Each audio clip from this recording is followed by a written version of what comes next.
Bahkan yang menarik seperti yang saudara sudah berkali-kali dengar dari Christian Prince, dalam komentarnya mengenai surat 36 ayat 14, para penafsir klasik, misalnya seperti Ibn Ishaq, kemudian Ibn Kathir dan Al-Qurtubi, dalam komentar mereka mengenai surat 36 ayat 14, mereka mengidentifikasi bahwa utusan ketiga yang diutus untuk memperkuat dua utusan sebelumnya itu adalah Paulus. Jadi dalam komentar itu disebutkan mengenai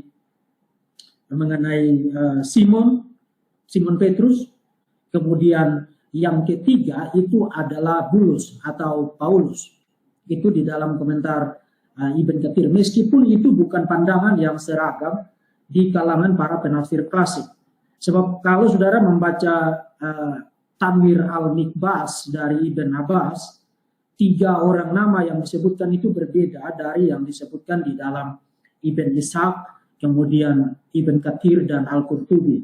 Ibn Abbas menyebutkan tentang Simon orang Kanaan, kemudian Thomas, dan utusan yang ketiga adalah Simon Petrus.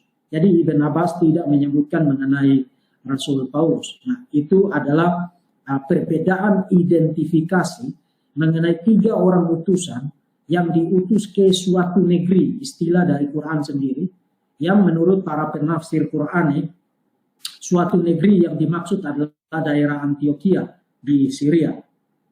Nah, kenapa para penafsir klasik ini, seperti Ibn Ishaq, Ibn Kathir, dan Al-Qurtubi, menyertakan nama Paulus sebagai identifikasi dari utusan ketiga di situ?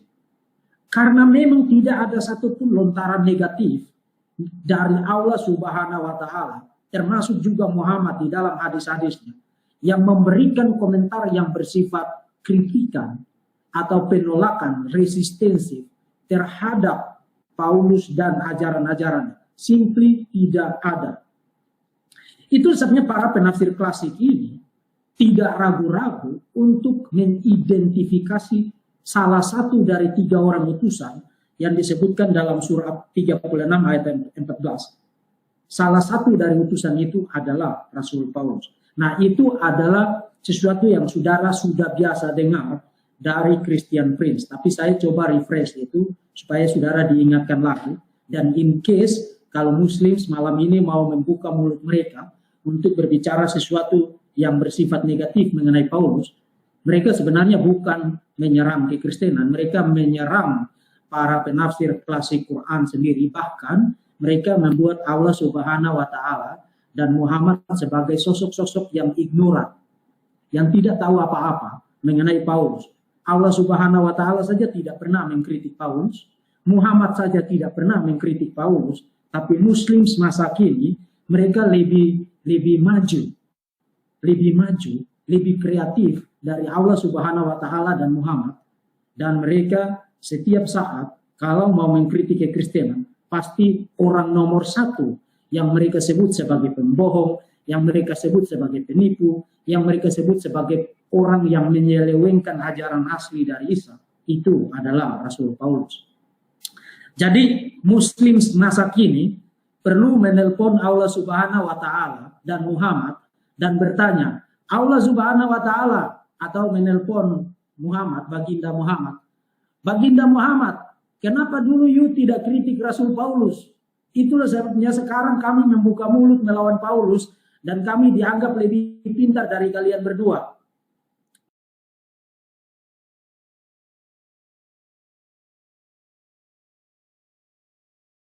Ambil contoh misalnya tuduhan CP yang mengatakan bahwa Paulus itu tertulis di Quran surat ke-36 ayat 14 gitu. Ini kan tuduhan yang sangat populer dan kemudian oleh Pak Dekinga ada seorang dokter loh ya, dokter teologi juga mengatakan bahwa Paulus itu ada di Al-Quran gitu loh. Nah maka kemudian wahai Pak Dekingadas, wahai kemudian para murtadin dan kemudian teman-teman Kristen yang membawa ide ini, mari kita bahas kan gitu. Yang pertama kita ambil terjemahannya aja ya, bahwa disebutkan ketika kami mengutus kepada mereka 2 orang utusan, lalu mereka mendustakan keduanya, kemudian kami kuatkan dengan utusan yang ketiga, maka ketika utusan itu berkata, sungguh kami adalah orang-orang yang diutus kepadamu. Nah, utusan yang ketiga ini, itu kata CP, itu adalah Paulus atau Bulus gitu loh. Nah, lalu kemudian coba kita cek ya, tuduhan-tuduhan dari teman-teman Kristen yang kemudian hasil cari ilmu ke CP ya. Pertama gini, wahai teman-teman Kristen, tidak ada nama Paulus tuh di sini, nggak ada ya. Yang pertama lah tidak ada nama. Kemudian di Bible memang disebutkan bahwa Paulus itu pernah pergi ke tanah Arab. Oke, boleh. Di Galatia 1:17 disebutkan bahwa Paulus itu pernah pergi ke tanah Arab. Tapi ayat itu tidak bisa jadi dasar untuk mengatakan bahwa Paulus adalah utusan ketiga di Quran gitu loh. Nggak boleh. Itu justru salah banget.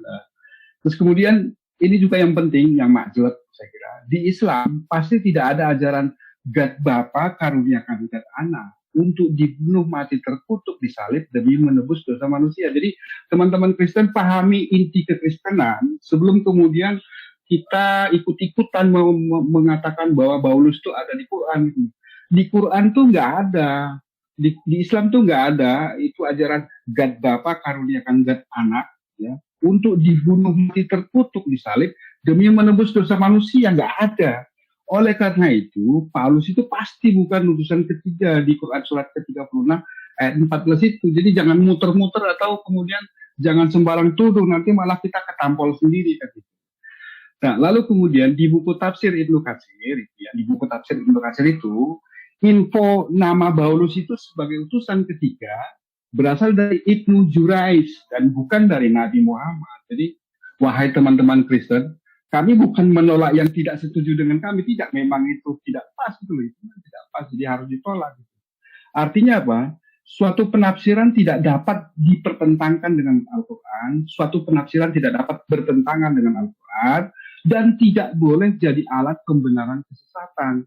Islam itu tidak mengajarkan bahwa yang merah-merah ini hanya Kristen nih. Di Yahudi juga nggak ada ini, God Bapa karuniakan God Anak di Yohanes 3:16 ya. Karena begitu besar kasih karunia Allah, lalu kemudian Allah itu mengaruniakan anaknya kan. Untuk dibunuh memang Yesus dibunuh, mati terkutuk ya memang mati terkutuk, disalib ya memang disalib demi menebus dosa manusia. Dan kemudian kalimat ini yang saya baca ini, teman-teman Kristen itu yang lama jadi Kristen, yang lahirnya udah Kristen, coba deh, jangan hanya berhenti mengatakan bahwa juru selamat kami adalah Yesus. Jangan begitu, tapi coba pelajari bagaimana jalan ceritanya. Ya, bagaimana jalan ceritanya saya itu selamat di Kristen menurut dalil-dalil Bible gitu loh. Jadi maksud saya begini, wahai teman-teman Kristen yang Kristen dari kecil atau para calon murtadin, coba pahami inti kekristenan, jangan hanya bermain di permukaan, tapi analisislah yang dalam.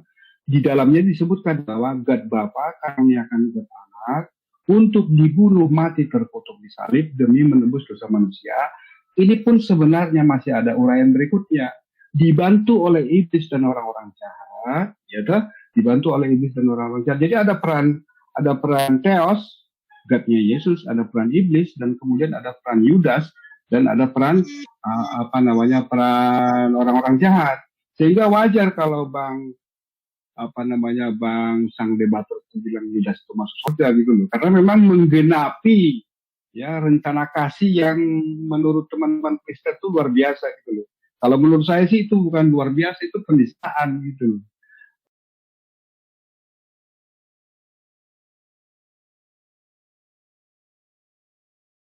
Cara masuk surga ya, keselamatan ya. Kristen itu adalah satu-satunya umat di dunia ini yang paling yakin dia pasti masuk surga gitu.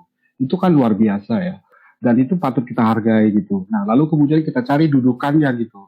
Ini juga kepada teman-teman yang ingin murtad, lalu kemudian kepada teman-teman Kristen yang memang dari Kristen dari kecil ya. Ini untuk semacam refreshing lah gitu, tamasya rohani gitu. Nah, di 1 Korintus 15:3 itu disebutkan bahwa Kristus telah mati karena dosa-dosa kita sesuai dengan kitab suci. Ya, itu kan keren banget ya. Terus di Roma 10:9 disebutkan bahwa sebab jika kamu mengaku dengan mulutmu bahwa Yesus adalah Tuhan, Tuhan ya, dan percaya dalam hatimu bahwa Allah telah membangkitkan, jadi ada pribadi yang lain yang membangkitkan Tuhan, dia membangkitkan dia dari antara orang mati dulu Tuhan ya, maka kamu akan diselamatkan gitu. Terus kemudian berikutnya di 1 Korintus 15:17, dan jika Kristus tidak dibangkitkan dari penyaliban tadi, maka sia-sialah kepercayaan kamu dan kamu masih dalam hidup dalam dosamu. Sehingga memang tanpa penyaliban itu Kristen itu bubar gitu. Nah, lalu kemudian kita lanjutkan sedikit bahwa dia yang mati di salib itu harus Tuhan mati. Ya, karena apa? Karena dosa harus ditebus dengan darah yang mahal. Darah manusia itu tidak bisa jadi tebusan. Manusia justru membutuhkan tebusan gitu. Nah, pertanyaannya adalah kalau kita mengikuti ajaran Paulus ini, surat-surat Paulus ini, lalu kemudian bagaimana dengan hukum terutama, yaitu hukum tertinggi yang diajarkan Yesus gitu. Apakah kemudian itu kemudian jadi ditutup atau dihilangkan atau bagaimana gitu. Nah, mari kita lihat hukum yang terutama yang diajarkan oleh Yesus ya. Kalau kita lihat di Markus 12 ayat 28 sampai 31 dan kemudian di ayat-ayat lainnya, bahwa cara masuk surga menurut Yesus adalah setia pada hukum yang terutama yang diajarkan oleh Yesus. Nah, ini mohon izin, saya berkali-kali mengatakannya, hukum yang terutama itu komponennya bukan hanya satu, tapi 3 gitu loh. Yang pertama, Tuhan Allah kita, Tuhan itu Esa. Lalu kemudian kasihilah Tuhan Allahmu, 2. Lalu kemudian, kasihilah Tuhan Allahmu maksudnya bukan mengasihi Yesus yang udah dipukul itu, bukan. Kasihilah Tuhan Allahmu gitu, Tuhan Allahnya Yesus. Kasihilah sesamamu, itu yang nomor 3. Ini adalah kunci keselamatan, hukum tertinggi yang diajarkan oleh Yesus gitu. Nah, mari kita lihat kepada Muslim yang katanya tidak selamat gitu ya. Nah, yang pertama, Muslim itu menerima keesaan Allah itu tanpa syarat, tidak ada variasi, la ilaha illallah gitu ya. Maka kemudian bungkus gitu sama teman-teman Muslim, saya juga termasuk, alhamdulillah ya. Terus kemudian hukum yang komponen yang kedua, kasihilah Tuhan Allahmu, maksudnya bukan mengasihi Yesus yang telah digebukin itu, bukan. Muslim mengasihi Allah dengan berusaha mengikuti semua aturannya gitu. Semua aturannya itu diikuti gitu. Lalu kemudian aturan itu menjadi kasih sejati karena memang aturan itulah kemudian yang membuat kita itu hidup teratur gitu. Terus kemudian yang ketiga, komponen yang ketiga, Muslim berusaha beramal saleh dan kasih sesama sebagai jalan keselamatan. Nah, 3 ini dijalankan oleh Islam ya, hablum minallah, hablum minannas gitu loh. La ilaha illallah itu yang pertama, lalu kemudian la ilaha illallah itu dibawa oleh Nabi Muhammad, berarti Muhammad dan Rasulullah, lalu kemudian seluruh risalah syariat di Al-Quran dan kemudian di Sunnah itu kemudian kita terapkan dengan baik dan benar karena taatlah pada Allah dan kemudian taatlah pada Rasulnya. Nah, sekarang bagaimana dengan teman-teman Kristen yang sudah yakin masuk surga gitu? Nah, mari kita lihat. Kata Yesus, Tuhan Allah kita itu, Tuhan itu Esa. Itu menurut alam pikirnya Yesus, menurut alam pikirnya Musa, menurut alam pikirnya orang Yahudi. Esa, satu unit, tiada tara, tiada serupa, tiada sama. Tapi kemudian Kristen mengarang Trinitas dalam berbagai variasinya. Pertanyaannya adalah, variasi-variasi itu untuk apa? Gitu. Saya takutnya malah justru untuk menyingkirkan Yahweh, Tuhannya Yesus. Gitu. Artinya apa? Artinya teman-teman Kristen tanpa sadar itu telah menyangkal Bapa sebagai satu-satunya God yang benar seperti yang diucapkan oleh Yesus dan menyangkal anak, yaitu menyangkal Yesus sebagai utusan gitu. Itu yang pertama. Lalu kemudian yang kedua, tentang kasihilah Tuhan Allahmu, kita harus mengikuti aturannya. Artinya seluruh aturan itu jangan dibatalin, tapi justru harus diterapkan dengan baik. Tapi kalau di Kristen, tiada yang dibenarkan karena Taurat di Roma 3:20. Taurat itu yang dari Allah malah hanya bangkitin dosa di Roma 7 ayat 8-9. Maka kemudian Tuhan harus jadi manusia untuk dibunuh sebagai tebusan kutuk hukum Taurat, Galatia 3:13. Dan Taurat kemudian batal dalam artian digenapi, dalam artian macam-macam gitu. Di Efesus 2:15. Terakhir, diperintahkan oleh Yesus, kasihilah sesamamu manusia. Nah, bagi Kristen bagaimana? Jika Kristen percaya kasih sesama dapat menyelamatkan, maka sia-sia Yesus itu dibunuh gitu loh. Jika Kristen percaya kasih sesama dapat menyelamatkan, maka sia-sia Yesus dibunuh. Berbuat baik itu tidak dapat menyelamatkan bagi Kristen. Berbuat baik tidak dapat menyelamatkan. Lawan katanya, berbuat jahat pun tidak membawa ke neraka gitu. Berbuat jahat pun tidak membawa ke neraka. Oleh karena itu, Kalau di beberapa grup channel-channel YouTube Kristen ya, kalau kita menonton diskusi antara Katolik sama Kristen itu malah justru sedikit membingungkan gitu loh, bahwa sebenarnya apa sih yang menjadi kunci gitu loh. Menurut saya begini ya, jadinya cara baptis, lalu kemudian perpuluhan, seluruh aturan kehidupan keagamaan itu udah nggak relevan. Karena apa? Karena yang penting bagi Kristen adalah percaya bahwa Yesus itu adalah Tuhan, dan percaya dalam hatimu bahwa Allah telah membangkitkan Yesus dari antara orang mati, maka kalian akan diselamatkan gitu. Sedangkan hukum yang terutama itu diberikan kepada Muslim, dan alhamdulillah Muslim itu sami'na wa ta'na gitu sebagai jalan keselamatan. Terus kemudian berikutnya yang penting lagi ini, jadi pada saat saya percaya Yesus Tuhan dan kemudian Allah telah membangkitkannya, maka kemudian saya itu dosanya udah hilang. Natur saya adalah natur suci, anak Allah gitu loh. Sehingga kemudian saya itu dianggap sudah sangat baik gitu. Sedangkan yang Muslim itu masih jahat karena dosanya belum ditebus. Saya itu sudah baik karena sudah percaya penyalipan. Nah, lalu kemudian bagaimana dengan berbuat baik? Memang itu disebutkan seyogyanya kamu harus berbuat baik. Seyogyanya ya istilahnya hanya saran gitu loh. Sementara kalau teman-teman Kristen mengakui bahwa berbuat baik itu sebagai syarat untuk selamat, itu justru sia-sia Yesus disalibkan gitu loh. Dan kemudian ini jadi bagi beberapa orang kan jadi masalah besar sebenarnya, tapi ini seringkali tidak didiskusikan secara terbuka, sehingga kemudian banyak teman-teman itu yang kemudian merasa selamat dengan kalimat seperti Pak Pendeta Yusuf Manbulu, percayalah Yesus sebagai juru selamatku, titik gitu aja. Jadi seolah-olah gampang banget, tanpa pernah menceritakan bagaimana jalan ceritanya itu selamat gitu.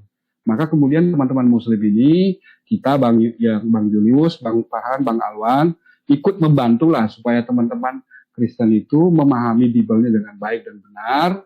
Kalaupun kita dituduh menghina mereka, ya kita biarin aja gitu ya, supaya kemudian mereka itu lebih keren dalam memahami, dalam ketika menjadi Kristen gitu. Saya kira demikian Bang, matur nuwun.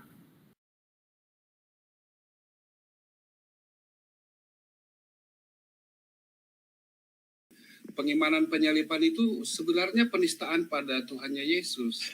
Jadi kalau saya mengimani penyalipan, saya itu otomatis menista Tuhannya Yesus, baik dari sisi Islam maupun dari sisi Kristen gitu. Coba misalnya ya, di kita yang masuk ke yang ketiga ini ya. Jadi teman-teman, karena Nabi Isa itu diselamatkan, teman-teman Kristen itu mengatakan bahwa Allah itu Khairul Makarin dalam pengertian raja penipu gitu. Sebenarnya kan nggak seperti itu. Bahwa di Islam itu penebusan dosa itu tidak ada. Dia yang berdosa maka dialah yang harus dihukum. Sehingga kemudian Nabi Isa itu memang diselamatkan. Tuhannya Nabi Isa itu menghukum orang-orang jahat dengan membalas tipuan mereka untuk menyelamatkan Nabi Isa di Quran surat ketiga ayat 54. Tapi kalau kita baca di Bible, di Matius 26 ayat 4 disebutkan bahwa pembunuhan Yesus itu hasil tipu daya dari orang-orang jahat gitu. Sehingga kemudian kalau kita runtut dari awal sampai akhir, kalau penyalipan itu memang jalan untuk masuk surga, berarti itu rencananya Tuhannya Yesus. Dan kemudian sayangnya pembunuhan itu dilakukan oleh orang-orang dengan melakukan penipuan, berarti kan kita sedang mengatakan bahwa Tuhannya Yesus tuh ikut menipu agar Yesus terbunuh sebagai jalan keselamatan gitu. Jadi saya jadi menista Tuhannya Yesus baik dari sisi Kristen maupun dari sisi Islam, itu yang pertama. Terus yang kedua kita naik ke atas ini. Dari Yohanes 8:40 sampai 44, teman-teman Kristen tuh seringkali mengatakan bahwa Tuhannya Nabi Isa, Allah itu adalah iblis gitu loh. Kenapa? Karena nggak tahu kenapa ya, tapi mereka sering menggunakan Yohanes 8:40 sampai 44 ini sebagai dalil untuk menista Allah. Bang Deki Ngades ini menggunakan dalil ini sebagai dalil untuk menista Allah Subhanahu wa taala. Tapi sebenarnya begini, kalau kita baca Yohanes 8:40 sampai 44 itu, Yesus mengatakan bahwa bapa dari orang-orang yang ingin membunuhnya, yaitu orang-orang Israel yang jahat itu adalah iblis gitu loh. Sehingga kemudian Allah Subhanahu wa taala tidak ingin menyalibkan, tidak ingin membunuh Yesus, sehingga kemudian mengikuti perkataannya Yesus bahwa Allah itu bukan iblis, justru ingin menyelamatkan. Sedangkan di Kristen itu secara tanpa sadar itu justru mengimani bahwa Tuhannya Yesus itu ikut sama seperti iblis, karena rencana penyalipan itu dikatakan sebagai rencana Tuhannya Yesus gitu loh, sebagai rencana kasih gitu loh. Terus kemudian yang kedua, kalau kita baca di 1 Korintus 1:18-25, itu disebutkan bahwa penyalipan itu adalah kebodohan dari Tuhannya Yesus gitu. Sehingga kemudian apa? Kalau saya Kristen, saya justru mengimani bahwa Allah itu jadi bodoh gitu, kan nggak mungkin gitu. Artinya apa? Artinya Allah itu berubah pikiran jadi lebih buruk. Dulu di perjanjian lama itu telah disebutkan bahwa dia yang berdosa maka dialah yang harus dihukum. Lalu kemudian di perjanjian baru berubah menjadi seperti ini, sehingga kemudian sebenarnya Paulus sedang mengatakan bahwa penyalipan itu kebodohan dari Tuhannya Yesus gitu.